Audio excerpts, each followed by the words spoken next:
রান্নাঘরে মা কিছু একটা করছে, তো দেখি মা কি করছে। ঠিক আছে, আমার মনে হচ্ছে অন্য কিছু একটা ভালো কিছুই করছে, যেটা কালকের জন্য। মা কি করছো? দই করছি। তো দেখি দই করছে মা। এই দই দিয়েই দই করছো তুমি? বাহ, ভালো কনসেপ্ট মা তোমার। কি দিচ্ছ? দুধ দিচ্ছি। বাহ, দুধ দিয়ে মনে হয় এটাকে ফেটাতে হবে, তো দইয়ের ঘোল হয়ে যাবে। যাই হোক, দই হবে মনে হচ্ছে এটা একটা কিছু।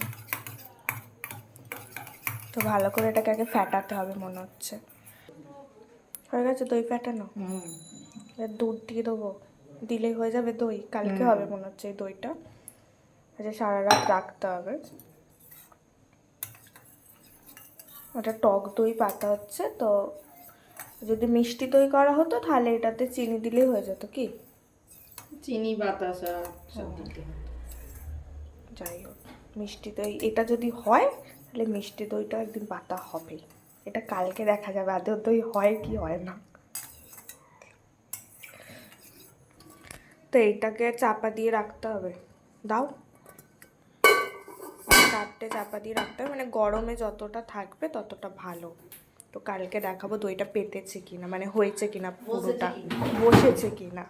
বলেছিলাম যে কালকে মা দই পেতেছিল, দেখিয়েওছিলাম তোমাদেরকে। তো আজকে দেখি দইটা কেমনভাবে বসেছে। তো এখানে চামচে দিয়ে কাটতে না কাটতেই দইটা খুব সুন্দরভাবে উঠে এলো।